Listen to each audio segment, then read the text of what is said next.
پہنچتے ہوئے. وہ بھائی یہ ہوتے کون ہیں پالیگرافی کرانے والے؟ جو پاکستان کا سب سے بڑا لیڈر ہے, جو الیکشن جیتا ہوا ہے, جس کو 90% لوگوں نے الیکشن دیا ہے, یہ گماشتے آ گئے ہیں اور اس کا جو ہے پالیگرافی کروانے کے لیے. پالیگرافی. بسم اللہ الرحمن الرحیم. ہمارے سیکرٹری انفارمیشن اور اسپوکس پرسن رؤوف حسن, جن کو گرفتار کیا گیا, بمائے ہمارے جتنے وہاں کے امپلائیز تھے, ہمارے سینٹرل سیکریٹریٹ کے, اور ان کے ساتھ ہی جتنے لوگ وہاں خواتین اور مرد حضرات جو اپنی ٹکٹوں کے سلسلہ میں آئے ہوئے تھے مخصوص نشستوں کے لیے, چونکہ اس کی آخری تاریخ آیا جاتی ہے, ان ساروں کو جو ہے ایک یلغار مار کر اس انداز سے سب کو گرفتار کر کے تمام جو ہے سامان کو اندر سے اکھاڑ پکھاڑ کر کے سارا کچھ کو لے گئے. ایک ڈکیتی تھی, ڈے لائٹ ڈکیتی تھی, جو یہ اس انداز سے کی گئی کہ شاید وہ پرانی, ایسے لگتا تھا جیسے کہ کوئی کشمیریوں پر ہندوستانی آ کے پڑے, انہوں نے یلغار مار دی ہے. اور یہ پاکستانی ہی جو تھی ایجنسیز کے لوگ اور پولیس تھی جنہوں نے آ کر یہ کام کیا, اور حتیٰ کہ واٹر ڈسپینسر بھی وہ اٹھا کر لے گئے جیسے ان میں کوئی پتہ نہیں کیا چیز گھسی ہوئی تھی. تو یہ ایک نئی انہوں نے مخصوص وہ نکالی ہے, ٹرمینالوجی نکالی ہے, ایک اصطلاح نکالی ہے, ڈیجیٹل دہشت گردی. ڈیجیٹل دہشت گردی کا انہوں نے پہلے, میں نے اس دن بھی بحث کی تھی, لیکن 2 دن کا جسمانی ریمانڈ دے دیا گیا تھا. آج جسمانی ریمانڈ کی انہوں نے دوبارہ استدعا فرمائی ہے کی ہے کہ مزید انہوں نے تفتیش کے لیے انہوں نے کہا ہمیں ان کے جسم درکار ہے, اس لیے ہمیں جو ہے مزید جسمانی ریمانڈ دیا جائے. اس کی ہم نے شدید مخالفت کی, اور میں نے ایک جو دفعے تھے جو انہوں نے دفعہ 9 لگایا تھا, دفعہ 10 لگایا, دفعہ 11 لگایا, اور اس کے ساتھ دفعہ 6, 7 اور 8 کا بھی ذکر تھا. میں نے ایک جو ہے قانون کی وہ اصطلاحیں شکیں پڑھ کر سنائی, جن میں سے ایک کا بھی اطلاق جو ہے وہ پیکا کے اس ایکٹ کا موجودہ جو انہوں نے الزام لگائے ہیں ان میں سے ایک بھی کا اطلاق نہیں ہوتا ہے. اور وہ ہے پراسکرائبڈ جو آرگنائزیشنز ہیں, یعنی مذہبی جو دہشت گردی کی جو یا سیکٹیرین دہشت گردی کی, یا وہ جو اینٹی ٹیررزم ایکٹ, انسداد دہشت گردی کے ایکٹ میں جن تنظیموں پر پابندی لگائی ہے بین الاقوامی طور پر یا پاکستانی حکومت نے لگائی ہے ان پر, ان کے ساتھ جو ہے ان کی گٹھ جوڑ کے متعلق سارے دفعات کا ذکر ہے. ہمارے یا وہ سیکرٹری انفارمیشن رؤوف حسن ہو یا دیگر جو ملازمین ہیں جن کا بالکل کوئی تعلق نہیں ہے, ان پر یہ الزام سرے سے ہے ہی نہیں کہ وہ کسی ممنوع تنظیم کے ساتھ جو ہے وہ ان کی معاونت کرتے تھے, یا ان کے جو ہے ایجنڈے کو پروموٹ کرنے کے لیے کوئی ایسے وہ کر رہے تھے, کوئی وہ ڈیجیٹل جو ہے وہ ان کے تعلقات تھے جو آگے پہنچا رہے تھے, یا اس کو جو ہے ان کی امداد کر رہے تھے دہشت گردی کے حوالہ سے. ہاں البتہ یہ ضرور ہے کہ آپ وہ تو میں نے یہی کہا, میں نے کہا جناب یہ دہشت گردی کے یہ جو دفعات لگے ہیں یہ بنیادی طور پر تو پھر حکومت کے خلاف لگنے چاہیے, کیونکہ جو فارم 47 کی پیداوار حکومت ہے, جو یہ عوام کے حقوق اور مینڈیٹ پر ڈھاکہ مار کر جو وزیر اعظم اور باقی عملہ پھیلا سارا بیٹھا ہوا ہے, جو غاصب ہے عوام کے حقوق کے, اس ریاست پر قبضہ کیا ہوا ہے, غلبہ کیا ہوا ہے, جنہوں نے آئین کی جو ہے سبورشن کی ہے, آئین سے انحراف کرتے ہوئے انہوں نے عوام کے حقوق پر ڈاکہ مارا ہے. اندر تو ان کو ہونا چاہیے, مآبا سلاسل تو ان کو ہونا چاہیے, نہ کہ عوام کے جو نمائندگان پر سب سے جو ہے بڑی جماعت ہے، سب سے حرب العزیز جو لیڈرشپ ہے، آپ اس کے مرکزی دفتر کو بند کر کے اور اس کے قائدین کو اندر کیا ہوا ہے. تو یہ 2.5-3 سال سے جو کچھ اس ملک میں ہو رہا ہے یہی دہشت گردی ہے. میں ریاستی دہشت گردی اس لیے نہیں کہوں گا کیونکہ ریاست عوام ہوتی ہے. یہ بنیادی طور پر ایک پہلے ہم کہتے تھے پولیس اسٹیٹ ہے، اب یہ گیرزن اسٹیٹ بن گئی ہے.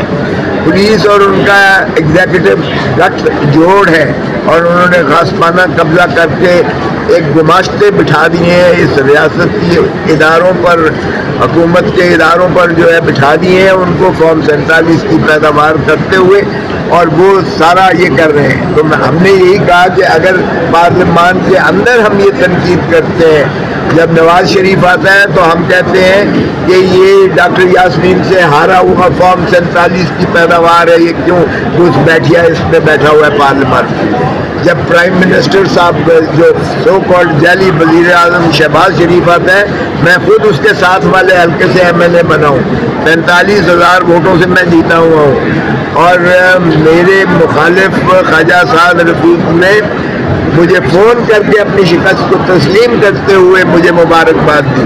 تو میں نے اسے ہنستے ہوئے کہا، میں نے کہا بھائی یہ اچھی ریت آپ نے ڈالی ہے، کاش اپنے بڑوں کو بھی تھوڑا سا سکھا دیتے کہ اگر نواز شریف اپنی شکست مان لیتا ڈاکٹر یاسمین سے، شہباز شریف مان لیتا. یہ جو ہے خواجہ آصف جو بڑے دبنگ طریقے سے کہتا ہے کوئی شرم ہوتی ہے کوئی حیا ہوتی ہے، میں اسی کے الفاظ لوٹاتے ہوئے اس کو دہراؤں گا، کوئی شرم ہوتی ہے حیا ہوتی ہے. اگر آپ ریحانہ ڈار سے ہار گئے تھے تو کیا مذائقہ تھا کہ آپ بھی یہ تسلیم کر لیتے تو اچھی ریت پڑتی.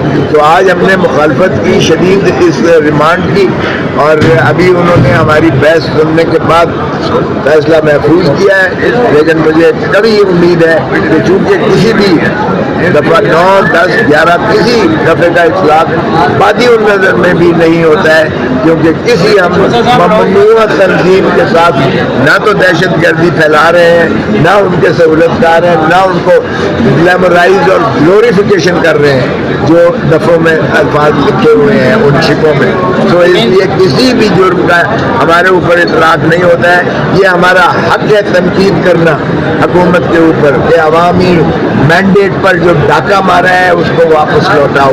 یہ ہمارا حق ہے یہ ان سے تقاضا کرنا کہ آپ گھس بیٹھیے جعلی وزیر اعظم بن گئے ہو.